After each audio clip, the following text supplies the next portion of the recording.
Baik, siapa nak mulakan? Ya, hari ini kita sambung ya pelajaran hadis kita sampai kepada muka surat 105 ya. Dan siapa nak mulakan baca bolehlah, silakan ya. Okey, sila.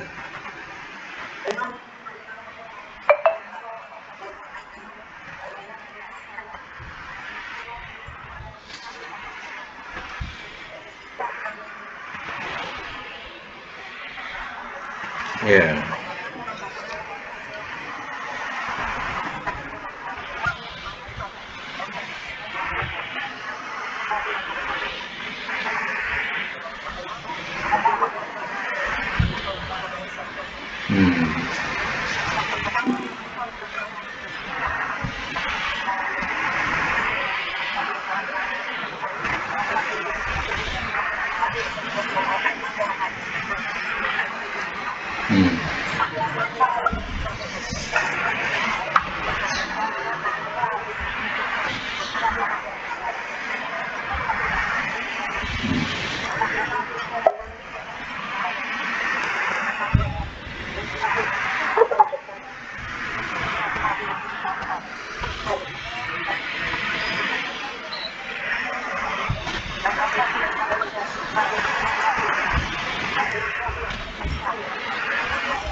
Ya. Baik, saya masuk mula ya. Jadi dalam hal berkaitan dengan taubat, sebagaimana yang hadis panjang kita baca lalu, iaitu berkaitan dengan seorang yang telah membunuh sehingga 100 orang. Jadi dia tidak putus harap untuk dia bertaubat. Ya. Semua itu atas dasar kejahilannya. Ya, begitu besar dan banyaknya dosanya. Tapi ya, hatinya nak kembali juga kepada yang Maha Pencipta, nak bertaubat. Ya, maka ya Tuhan telah menunjukkan satu jalan untuk dia bertaubat. Jadi sebab itu di antara ciri-ciri yang dikatakan ya kuatnya atau terhasilnya taubat seseorang itu ialah dia kena meninggalkan perkara-perkara kebiasaan atau maksiat-maksiat yang biasa dilakukan. Dia tinggalkan ya serta-merta dan dia menyibukkan dengan hal-hal yang membawa kebaikan. Jadi ya, itu salah satu di antara ciri-ciri taubat. Dan ciri-ciri ya orang yang beriman juga disibukkan dalam hal-hal yang berkaitan dengan kebaikan. Disibukkan sehingga ya tak ada masa, tak ada peluang nak buat jahat. Tak ada peluang. Dan ya tidak ada lorong pula ya nak melakukan kejahatan. Sebab apa? Ya, aktiviti kebajikannya begitu tersusun dan banyak. Jadi tidak ada masa dia nak buat jahat. Ini di antara kebaikannya. Ya, kalau Allah ya sayang kepada seorang itu, ya akan disibukkan dengan hal-hal yang baik. Dan begitu juga ya dalam segi pergaulan juga ya mengambil peranan. Seandainya ya seorang yang baik, tapi di sekelilingnya semuanya adalah hantu-hantu belaka, maka ya kadang boleh hanyut juga seorang yang baik ini. Tapi kalau dia ya boleh meninggalkan ya kawan-kawan hantunya dan juga dia berteman dengan kawan-kawan yang soleh dan membawa kepada jalan kebaikan, Ya, itu salah satu daripada penyelamat daripada ya, kemurkaan Allah Ta'ala. Jadi dia dapat selamat daripada kemurkaan Allah.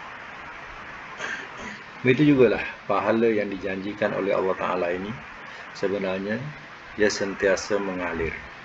Ya, kebaikan-kebaikan yang dilakukan, ya kecil ataupun besar, walaupun sekecil zarrah sekalipun, ia akan menjadi pahala dan ya sebagai bekal untuk akhiratnya. Falahum ajrun ghairu mamnun. Maka bagi mereka ganjaran yang tidak putus-putus. Kerana apa? Dasarnya ialah iman. Bila ada iman, segala amal itu akan membuahkan hasil. Dan begitu juga ya diterangkan dalam ringkasan-ringkasan ini, yaitu berkaitan dengan malaikat. Ya. Kita tidak ketahui macam mana yang Allah Ta'ala telah kadang, ya, macam dalam cerita hadis ini, Allah telah menjelmakan ya, malaikat menjadi manusia. Jadi zaman Nabi pun ya, malaikat itu menyerupai manusia. Jibril menyerupai manusia. Zaman Nabi Ibrahim, malaikat-malaikat pun menyerupai manusia. Jadi ya, takutnya kita ni, kita diuji ya dengan kedatangan malaikat yang berupa manusia. Contohnya, kita seorang yang kaya raya, ya, khawatir didatangi oleh malaikat saja nak menguji. Ya, kononnya dia orang fakir, ya, minta tolong, ya. Yang kita ni cukup membenci orang fakir dan juga ya orang miskin. Jadi kedatangannya cukup kita benci. Ya, mungkin kita akan berlaku kasar kepadanya. Ya, padahal tak sedar kemungkinan itu adalah malaikat yang hanya nak menguji, ya, nak menguji kita atau keimanan kita. Begitu juga dengan ya, hal-hal lain yang kita khawatiri. Ya, kalau malaikat itu menjelma sebagai manusia dan hanya sekadar untuk menguji ya, iman kita. Ya. Jadi sebab itu sentiasa kita bersangka baik. Ya, baik kepada ya, yang miskin, yang fakir, ya, ataupun kepada yang meminta-minta. Kita kena bersangka baik. Ya. Sebab hal ini juga pernah berlaku. Ya. Malaikat ini menguji ya, seseorang ya, sehingga ya, mereka lupa daratan. Dulu mereka susah jadi kaya, minta kaya dah jadi kaya. Bila kaya, malaikat menguji mereka, datang menguji mereka sebagai orang miskin. Dihina-hinakan malaikat ini. Ya, akhirnya si kaya ini ya, akhirnya balik kepada asalnya. Macam mana dia susah, macam itulah dia balik menjadi susah semula. Sebab apa? Inilah ujian. Ya. Mereka sudah kufur nikmat, dibagi kesenangan, dikufur nikmat. Baik, ya, kita teruskan dengan catatan penting lagi. Teruskan baca para ulama. Nanti kejap ya, saya buka. Siapa yang nak baca tolong buka mic ni nanti ya. Kejap. Supaya tak bising.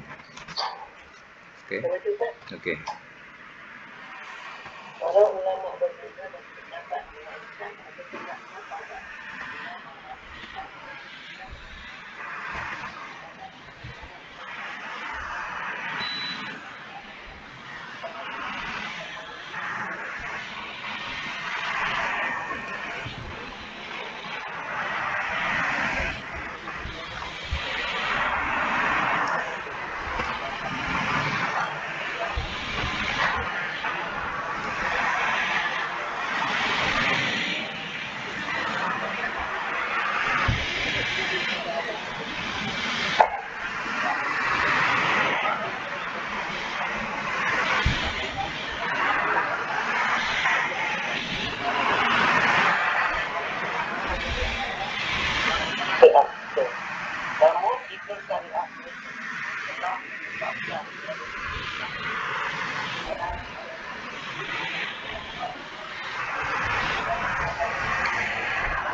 Nah,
ya.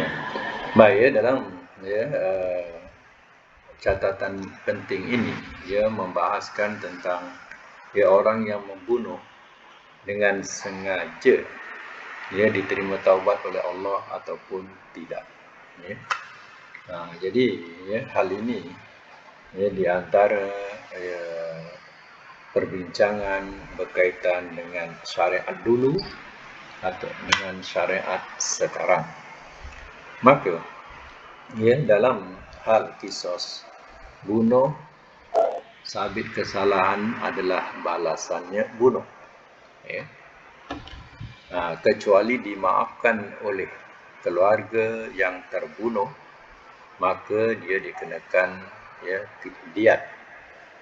Diat satu nyawa itu harganya 100 ekor unta. Jadi di situ jika dimaafkan oleh keluarga si pembunuh, orang yang dibunuh dengan sengaja, orang itu akan masuk ke syurga, sebab yang membunuh akan menanggung dosa yang dibunuh. Jadi siapa yang membunuh orang dengan sengaja, artinya dia telah memberi tiket untuk orang itu masuk syurga. Maka yang membunuh tadi menanggung dosa orang yang dibunuh. Sebab itu beratnya membunuh dengan sengaja. Kalau sabit kesalahannya, itulah bunuh, dia punya hukum bunuh. Kecuali kemaafan daripada pihak yang terbunuh. Dalam ayat ini diterangkan, ini tersebut dalam surah Al-Furqan yang kita sudah baca dulu. Menerangkan, saya baca mengikut Arabnya senang untuk mengingatkan kembali. Wallazina yad'una ma'allahi ilahan akhar, dan orang-orang yang tidak menyeru bersama Allah Tuhan yang lain. Wala yaqtulun nafsal lati haramallahu illa bil haq, dan tidak mereka membunuh akan diri yang telah mengharamkan oleh Allah melainkan dengan benar. Wala yaznun, dan tidak mereka berzina. Wa may yaf'al zalika yalqa asama, dan barang siapa ia perbuat itu, ia akan menemui dosa. Artinya kalau mereka melakukan bunuh dengan sengaja dan juga berzina, maka ia akan menemui dosa. Yudha'af lahul azabu yaumal qiyamah, Allah akan gandakan baginya azab pada hari kiamat. Wa yahlut fihi muhana, dan ia kekal dalamnya, dalam azab itu, muhana, keadaan hina. Illa man taba, melainkan orang yang telah bertaubat ia, wa amanah, dan telah beriman ia, wa amila solihah, dan telah beramal ia akan amal yang soleh. Faulaika yubadilullahu sayiatihim hasanat. Maka orang-orang itu ia terima taubat oleh Allah, ya, akan kesalahan-kesalahan mereka. Maka orang itu Allah tukarkan kesalahan-kesalahan mereka dengan hasanat, dengan kebaikan-kebaikan. Wa kana Allahu ghafurur rahim, dan adalah Allah amat pengampun lagi amat penyayang. Jadi artinya ada masa lagi ataupun ada nyawa lagi di kandung hayat, maka bertaubatlah. Ya, semoga taubat itu Allah terima. Dan amal-amal soleh yang terus dilakukan itu akan membatalkan kejahatan-kejahatan yang lalu. Jadi ya, Allah katakan illa. Illa itu adalah pengecualian. Artinya ada kesempatan hidup. Ya, walaupun dia sudah melakukan dosa-dosa yang besar, tapi masih lagi diberi kesempatan hidup. Taubatlah. Sebab ya, kesempatan hidup hanya sekali di dunia. Kalau dia tak taubat, artinya selama-lamanya dia matinya dalam keadaan yang paling menyesal. Sedangkan kehidupan akhirat ini, kalau bahagia selama-lamanya, tapi kalau derita tak dapat nak dikata. Ya. Wa man taba wa amila solihah, dan barang siapa bertobat dan beramal soleh, fa innahu yatubu ilallahi mataba, maka sungguhnya dia bertobat kepada Allah sebenar-benar taubat. Ya. Baik, teruskan ayat tersebut ya, juga dijadikan dalil atas diringankannya beban berat yang membelenggu umat ini dan belenggu yang pernah menimpa umat-umat terdahulu. Jika kepada mereka saja disyariatkan penerimaan taubat bagi orang yang melakukan pembunuhan secara disengaja, maka kita lebih pantas dan lebih berhak mendapatkannya. Sungguh Allah Maha Tinggi lagi Maha Mengetahui. Jadi artinya ya, jangan tak bertaubat. Ya. Jangan sampai mengatakan, oh aku dah banyak dosa, aku dah banyak membunuh orang, aku dah banyak berzina dan sebagainya, ya Allah tak akan terima taubat aku. Jangan sampai dia mengatakan penyesalan demikian. Tapi ya, hendaklah ya, minta satu pengharapan, semoga Allah menerima taubat. Sebab hayat itu hanya sekali. Ya. Sekali mana? Sekali di dunia. Baik, hadis yang ke-21 ini. Woi, panjang hadis 21 ini, berapa helai ini. Hadis 21 ini berapa helai ini. Masya Allah, panjangnya.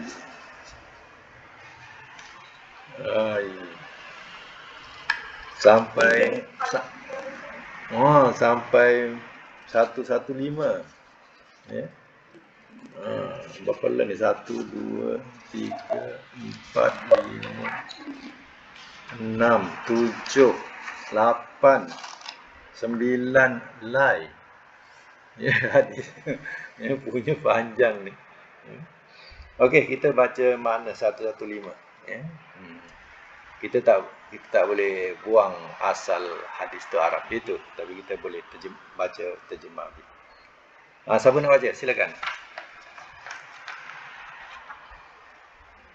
Hadis 115 ya. Muka surat muka surat 115. Bawah sekali mana dah. Hadis 21 tadi lah. Buka mic ya. Siapa nak baca buka mic. Mungkin ada yang masih tertutup. Buka mic tu.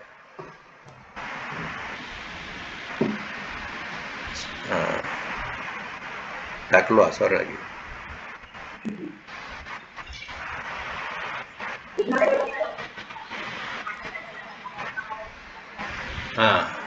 Dengar kan? Okey. Okey.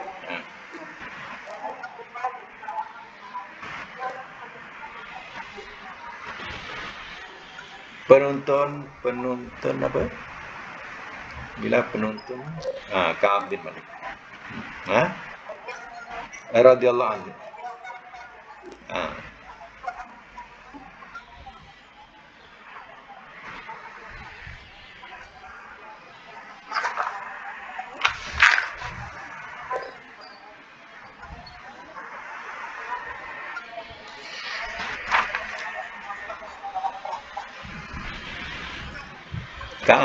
Ka'ab, bukan Ka'ab. Hmm.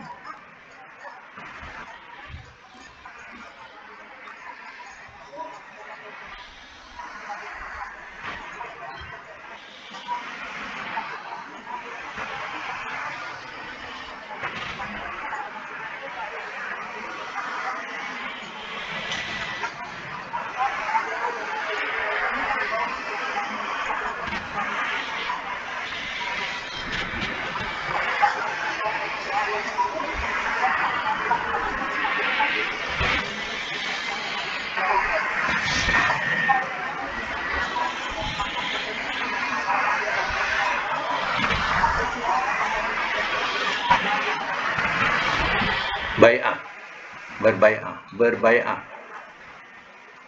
Hmm.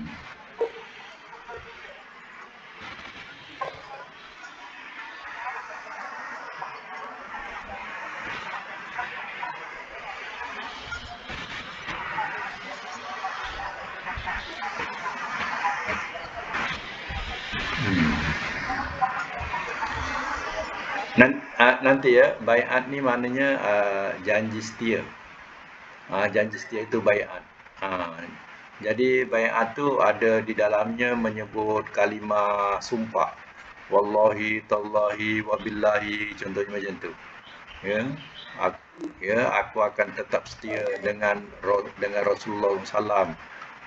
Aku akan taat setia. Macam itulah dia punya bai'at. Maknanya syaratnya ada sumpah.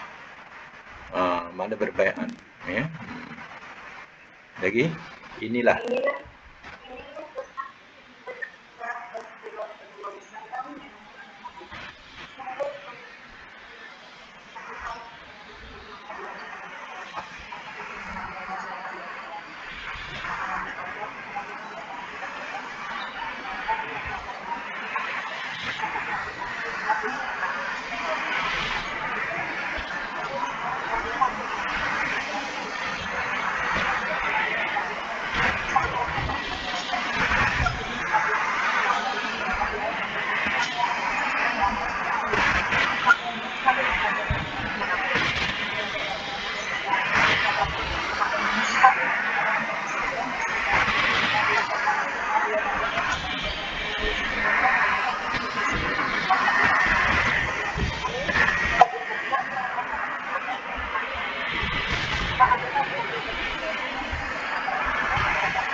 Nanti ya, perang Tabuk ini adalah perang yang dikatakan dalam banyak-banyak perang Tabuklah perang yang paling mencabar. Dalam keadaan tempat yang jauh, ya, satu. Yang kedua, jatuhnya pada hari yang sangat panas. Dalam jauh, kemudian hari, jatuh hari itu hari yang memang sangat panas dan mencabar. Dan dia jumlah tentera yang nak diperangi itu adalah cukup banyak. Jadi ya, ini kalau tak kuat iman, ya sudah tentulah macam-macam helah akan dibuat. Nak apa? Tak mau nak ikut perang. Jadi memang mencabar benar perang Tabuk ini. Sebab itu sekarang ni cerita ya daripada Ka'ab.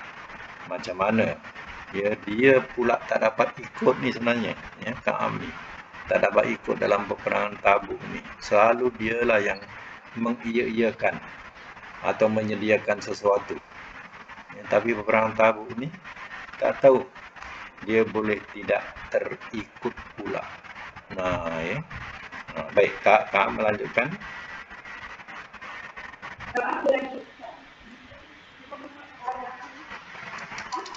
Ha, betul? Ha.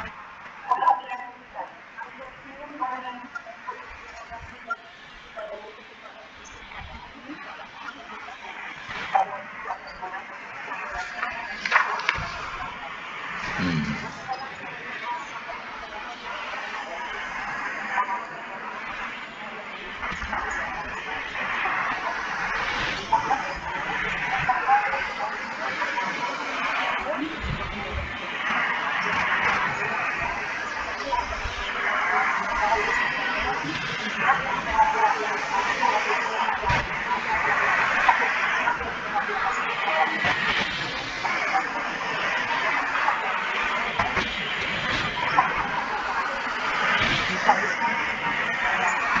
Ya, jadi menunjukkan bahawa ya dalam cerita ini atau hadis ini, ya, masa itu ya, dalam hal buah-buahan ataupun musim buah cukup baik, ya.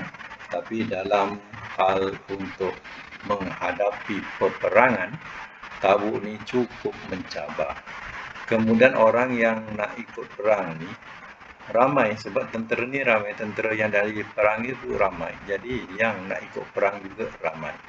Jadi adalah orang-orang yang mengelak-ngelak tak pergi. Sebab apa? Ya, tidak ada daftar.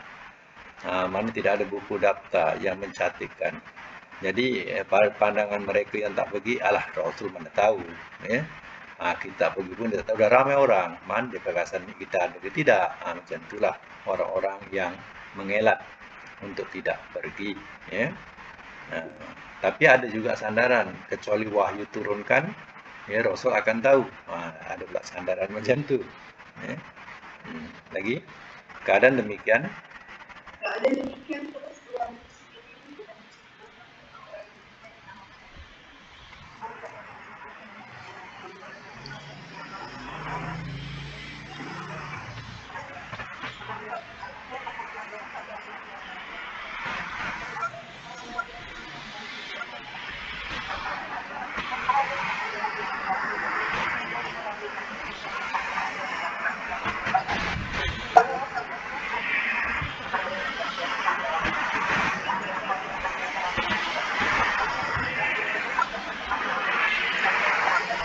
Ini Kak punya cerita. Macam kita bahasa macam ni. Bila dia dah balik rumah, biasa orang akan balik rumah dan berkumpul balik rumah. Balik rumah ni nak bawa persiapan perang lah. Tapi bila dia dah balik rumah, bahasa kita tak ada mood. Tak ada mood langsung nak pergi perang. Macam tu. Ya. Kenapa aku ni tak ada mood langsung tak pergi perang? Selalunya aku tak pernah tinggal. Ya, macam itulah bahasa kita kata tak ada mood langsung nak pergi perang. Ya. Dia ya selama ni ya adalah orang yang memang ya bersungguh-sungguh dalam mempersiapkan untuk pergi perang. Kali ini tak tahu dia boleh hilang mood dia, ya. Ini nak ceritakan macam mana kisahnya, dan hal ini juga tersebut dalam Al-Quran. Ya, kisah ini juga tersebut dalam tafsiran Al-Quran yang mengenai orang yang tinggal ni. Ya. Baik, setelah Tuhan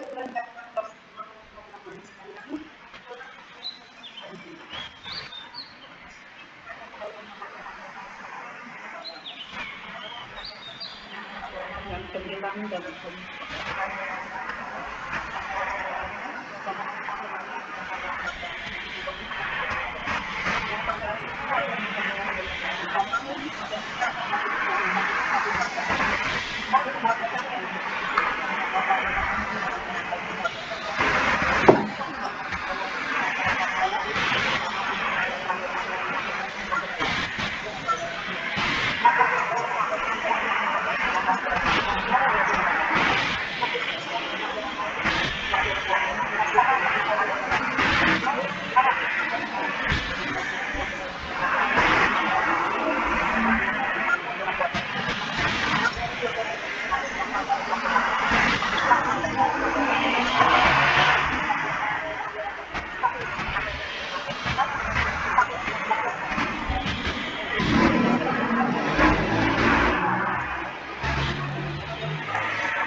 Baik, nanti dulu ya.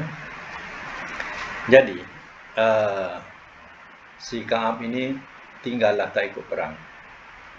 Tapi apa yang dijumpai oleh Ka'ab yang tak pergi perang ni, banyaknya orang-orang munafik yang berpura-pura. Berpura-pura yang rupanya dia pun mengelat, orang munafik mengelat lah. Ya. Rasul takkan tahu kita tak pergi, ramai sangat yang dah pergi. Macam itulah. Jadi Ka'ab ni nampak rupanya yang tak pergi ni ialah di antara orang-orang yang munafik ni. Yang kedua memanglah orang yang tidak diwajibkan seperti perempuan, kanak-kanak tu memang tidak diwajibkan perang yang tinggal. Ka'ab ni ya, macam dah serba salah. Dia tak akan dapat nak mengejar, dah jauh tentera pergi. Bukan senang-senang nak kejar ada highway ke apa, tak ada. Tak betul sesat jalan ke mana-mana. Jadi dalam keadaan Rasul rehat lagi bahasanya, rehat, duduk-duduk, dia boleh teringat Ka'ab ni, mana Ka'ab bin Malik ni, tak nampak Ka'ab bin Malik. Dia baru perasan sebut Ka'ab bin Malik. Jadi ada seorang sahabat di sinilah Ka'ab bin Malik tu, dia ego agaknya dengan pakaian dia, dengan kenderaan dia. Jadi sindiran tu sindiran menghina. Sebab itu Muaz bin Jabal, kalau bahasa kita lancang betul, murni. Macam itulah. Dia tu sebenarnya terkenal dengan orang yang baik, yang suka buat kebaikan. Ini disindir-sindir yang tak baik. Dalam hal itu pula, Rasul nampak seorang namanya Abu Qaisamah. Betul ke tu Abu Qaisamah? Kan panas-panas ni ada Fata Morgana. Fata Morgana kan kita pandang macam air-air, mata kita berkilau-kilauan, tak dapat jelas nampak. Jadi rupanya memang betul Abu Qaisamah. Abu Qaisamah ni adalah seorang sahabat yang dicela oleh orang munafik. Kalau nak bersedekah satu sok ni masuk satu gantang kurma. Alah, sekadar satu gantang kurma ni tak payahlah kalau setakat sedekah satu gantang kurma. Jadi dicela oleh orang munafik. Tapi Abu Qaisamah ikut dalam peperangan. Orang yang dicela ni. Sebab dalam peperangan perlu kepada pengorbanan. Termasuklah membelanjakan harta, selain daripada diri ikut, tapi harta, makanan dan sebagainya kena bantu. Jadi Abu Qaisamah yang ada satu sok, tapi dicela orang munafik. Baik, Ka'ab melanjutkan.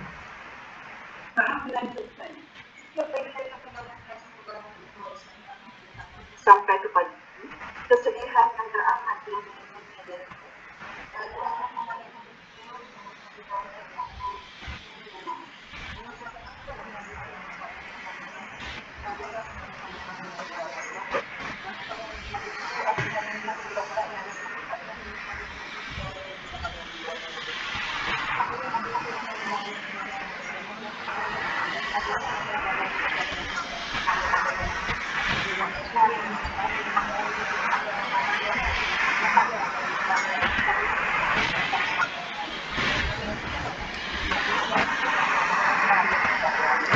Jadi cerita ringkasnya, dah baliklah rombongan Rasulullah daripada peperangan Tabuk. Jadi si Ka'ab ni, apalah alasan aku nak buat ni. Dia cuba nak berbohong lah, buat alasan. Cuba nak berdusta. Tapi bagi dia sukar dia nak berdusta. Dia minta pendapat dengan keluarga, macam mana aku nak beralasan dengan Rasul ni. Biar Rasul tak marah ke aku. Macam itulah bahasanya. Jadi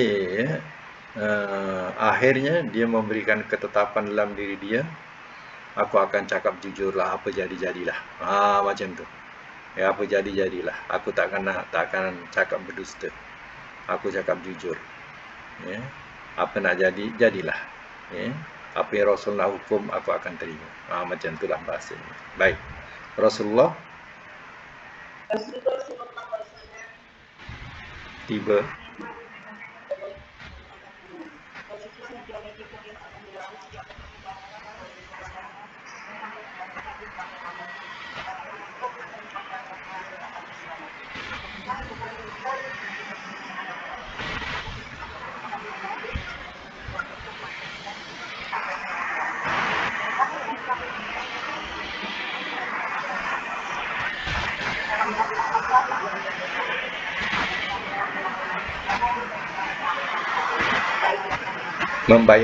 Membaiat mereka. Hmm. Hmm.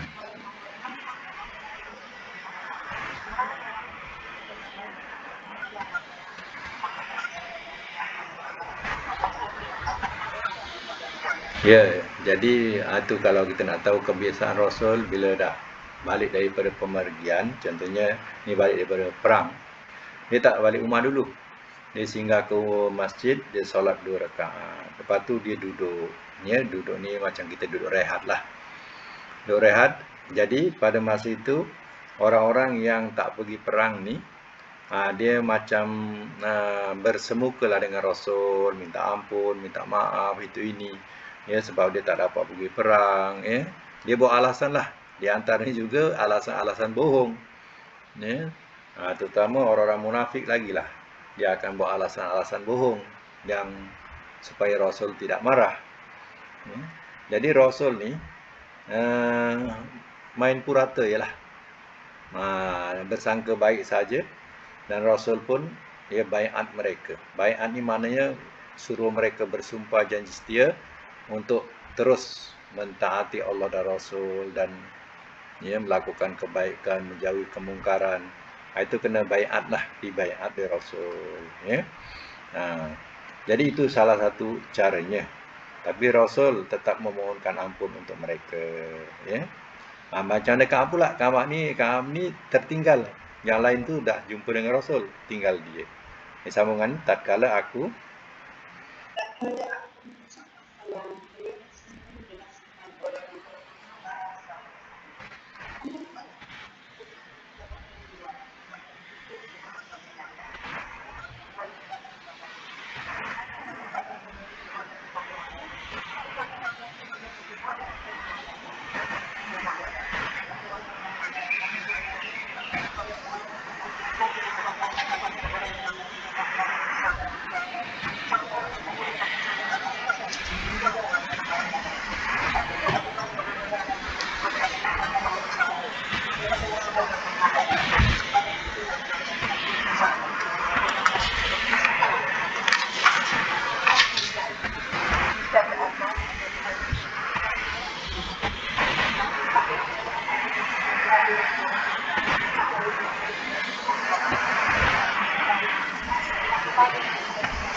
Subhanahu wa ta'ala.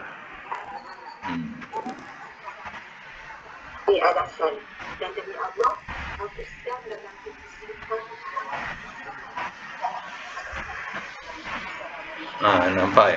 Nampak. Jadi macam itulah. Ya, benar-benar si Ka'ab ini dia tak nak bohong. Yang lain tu ramai yang mereka buat alasan bohong ni sebenarnya supaya Rasul tak marah. Ya, tapi si Ka'ab ini terang-terang dia tak nak, kali ini dia tidak mau nak cakap bohong.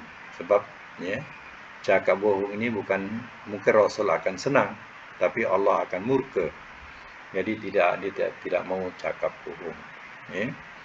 Dan terus terang dia katakan aku memang kuat, aku memang pasir berbicara, aku memang kaki debat. Ya, dia memang hebatlah si Ka'ab ni. Tapi aku takkan berbohong di depanmu. Ya. Aku tak boleh nak cakapkan aku nak buat alasan. Tak ada alasan. Aku sebenarnya kuat. Ya. Aku juga boleh ikut perang bersamamu. Jadi dia terus terang. Jadi macam mana? Bayangkanlah seseorang tu kalau dia alasan uzur ke apa, munasabah. Ini dia tidak ada alasan uzur pun. Dan nak bertanya cakap dia uzur. Jadi bagi Ka'ab dia tak nak. Itu dah Ka'ab dah bertekad hati apa jadi-jadilah. Lagi Ka'ab.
Ar-Rabi Al-Amri.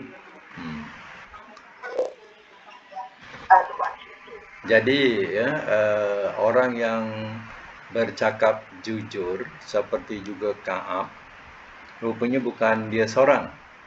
Dia bukan Ka'ab seorang, tetapi rupanya ada yang beralasan yang tidak memberikan alasan, ya, yaitu Murarah bin Rabi' dan Amri Al-Amri dan juga Hilal bin Umayyah.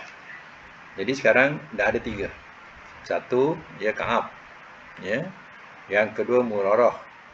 Yang ketiga Hilal. Yang ketiga Hilal. Jadi 3 orang ini dia cakap benar. Dia tidak ada alasan, dia memang kuat. Ya. Tapi itulah bahasa kita, tak tahulah hari itu hilang mood nak pergi. Macam kita bahasa kita macam tu. Tak tahu hilang mood langsung nak pergi. Macam tu. Ya. Baik, ya. Sambung Ka'ab melanjutkan.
Tengok ya, Rasulullah punya tindakan, ya, suruh orang-orang ya berpaling daripada 3 orang ni. Ini satu hukuman lah. Maknanya suruh berpaling daripada 3 orang yang tak pergi perang ni. Sampai dirasakan oleh Ka'ab ni macam, yelah, dia sudah terpulau lah, kira terpulau daripada kalangan sahabat. Kalau jumpa orang tu tak nak berbicara langsung, macam mana Rasul yang bagi tahu, jangan berbicara dengan 3 orang ni. Walaupun di jalan ke pasar dan sebagainya, orang dah tak nak menegur dia. Macam tu sekali, ya. Hukuman yang terkena kepada 3 orang ini yang tidak ikut perang, ya. Jadi macam itulah dia punya sakitnya, ya. Sakit jiwa Ka'ab tadi. Yang 2 orang lagi, dia dah lebih tua daripada Ka'ab. Dia kat rumah menangis je, ya, 50 hari dia menangis mengenangkan nasibnya. Ya. Itu cerita dia, ya. Baik. Sambung di sila-sila. Di sila-sila.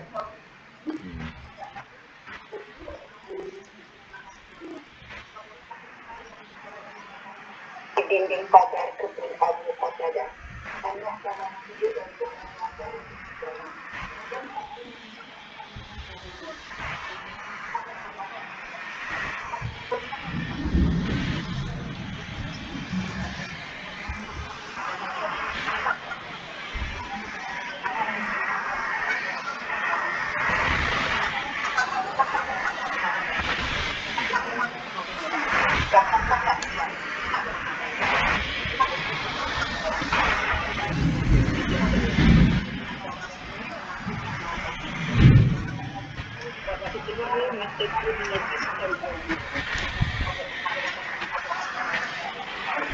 Ya, dapat ya, tengok ya. Ibaratlah ya, kalau kita keluar semua orang benci kita. Ya, apa perasaan kita? Kita pergi mana-mana, ya, semua orang memandang serong pada kita, benci kepada kita. Bayangkan macam itulah yang dirasai oleh Ka'ab. Ya. Sampai dia berjumpa ya, yang dikatakan anak pakciknya, anak pamannya, anak pakciknya, ya, pun tak nak cakap dengan dia. Macam tu ya, keadaan orang memulaukan Ka'ab dan dua orang lain, yang dua lagi ya. Tapi Ka'ab ni ya buat biasalah, dia pergi solat ya. Kadang solat dia sebelah kanan Rasulullah ya, dalam saf tu supaya dia dapat lihat Rasul. Tapi Rasul tak nak lihat dia. Ya, dalam jeling-jeling tu pun Rasul tak nak lihat dia. Macam tu. Artinya dalam hal ini ya, Rasul juga ia memalingkan muka. Memalingkan muka ya kerana Allah. Bukan memalingkan muka saja-saja, tapi memalingkan muka kerana Allah. Membenci kerana Allah. Dia benci itu kerana Allah. Ya. Habis setelah itu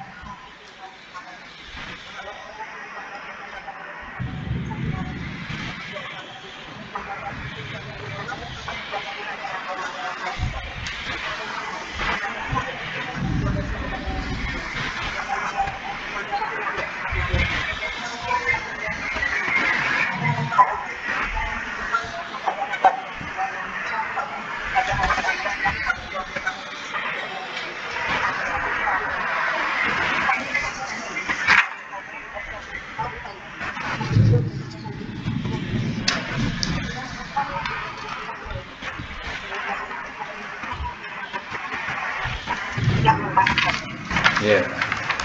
Jadi ya, Ka'ab ni bukan sebarang orang ya. Sampai raja dia pernah menjadi penulis ya, penulis raja ya. Juru tulis raja ya. Jadi ya, kat pasar ni kebetulan ya, orang yang berdagang ini ya, dia nak tahu siapa kenal Ka'ab. Ka'ab ni dah dapat diketahui sampai ya, negeri ya, yang dikatakan Syam tadi, yang Ka'ab ni dipulaukan. Semua orang menjauhkan diri daripadanya, mengucilkan dia, menjauhkan diri daripadanya ya. Jadi dapat diketahui oleh raja ni, datang sini, aku akan hiburkan kamu. Jadi kata si Ka'ab ni pun ujian buat dia. Lalu dicampakkan dalam surat tu ke dalam api ya. Lagi tatkala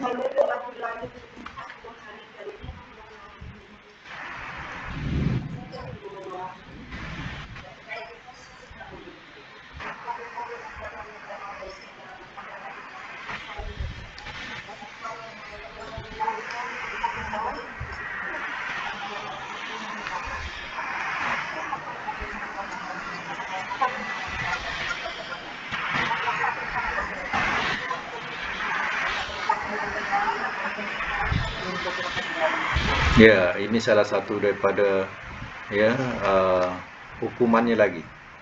Ya, dah lama, selama 40 hari atau 50 hari dia dipulaukan atau dijauh para sahabat tidak menegur atau menjauhi diri ya, sampai surat utusan ini suruh dia menjauh. Rasul katanya ya, memerintahkan suruh dia menjauhi istrinya. Artinya ya, jangan bersama dengan istrinya ya. Bukan bercerai, tapi suruh menjauhinya ya. Jadi Rasulullah juga mengirim surat utusan.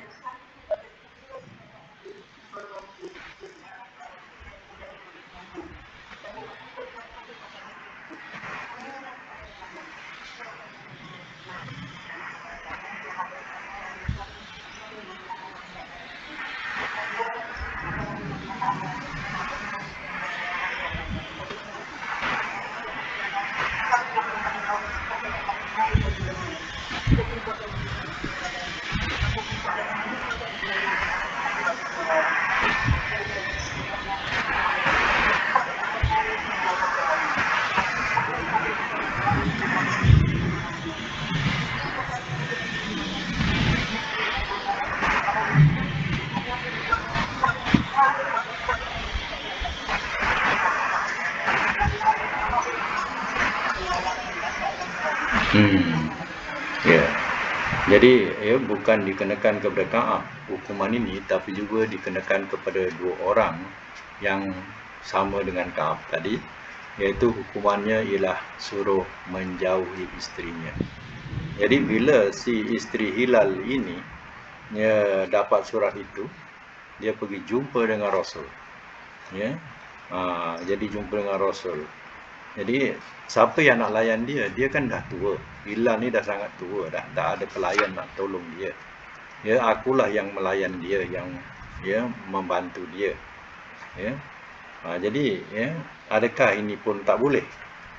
Dia kata, Rasul kata, boleh, tapi jangan campur dengan dia. Kata isterinya, demi Allah dia dah tua, dah tak kisah kat aku lagi dah. Macam itulah bahasanya. Artinya boleh bercampur, bergaul dengan isterinya, hanya tidak boleh bercampur dalam hukuman ini. Berat tu. Lagi kerana itulah.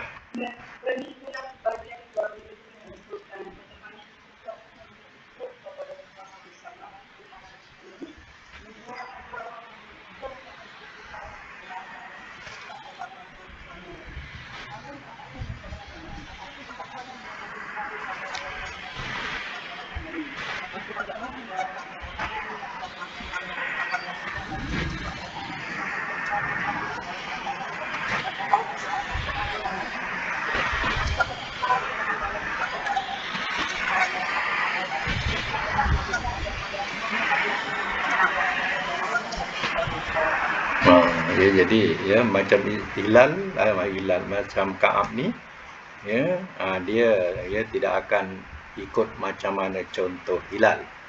Dia sudah tua dan isterinya pun mana boleh melayani makan minumnya dan sebagainya. Tapi yang Ka'ab ini dia tidak mahu berbuat demikian macam mana yang dibuat oleh isteri Hilal itu. Dia mungkin segan dan berat untuk nak jumpa dengan Rasulullah SAW. Dia hanya nak menunggu keputusan saja. Baik, satu lagi selain selanjutnya.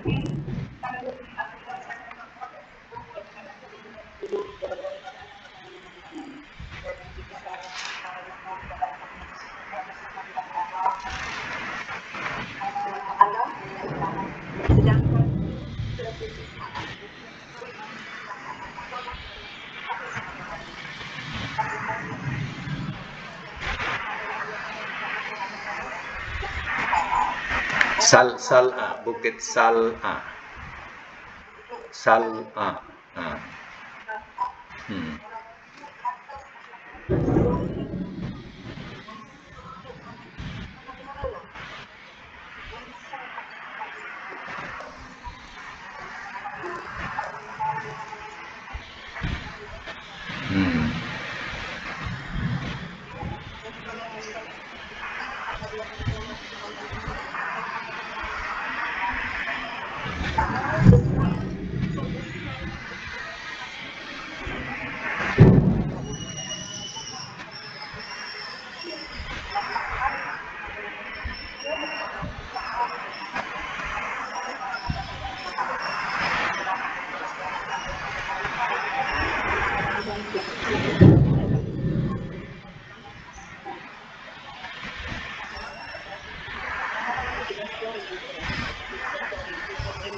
Jadi dalam hal ini sampailah 50 hari, mungkin lebih daripada itu, yang sampai jawapan wahyu turun. Jawapan wahyu turun, barulah mereka dapat berita gembira. Ini ya, tersebut dalam surah At-Taubah ya, ayat 117 sampai 119 yang menyebut tentang 3 orang ini ya. Wa'ala salasatil ladzi khulifu hatta idza daqat 'alaihimul ardu bima rahubat. Ayat itu. Maknanya ke atas 3 orang yang mereka telah ditinggalkan, tak pergi perang, sehingga merasa bumi ini dah sempit walaupun bumi ini luas. Jadi ayat itu meneruskan tentang ya, jawapan daripada Allah. Sebab Rasul ni dia tidak terus memutuskannya sehingga turun wahyu. Ya. Ini artinya cerita yang kita baca ini ialah mengenai tentang tafsiran ya, surah Taubah ayat 117 hingga 119 ya. Beratnya ya. Sampai situ dulu ya. Akan datang kita sambung lagi, panjang lagi ceritanya. Tapi dah dapat keputusan lah bahawa ya, dia sudah menanggung derita 50 hari lebih ya, dipulaukan oleh kalangan sahabat, dan ya akhirnya ya, sampai waktunya berita gembira setelah Allah turunkan wahyu kepada Rasul SAW.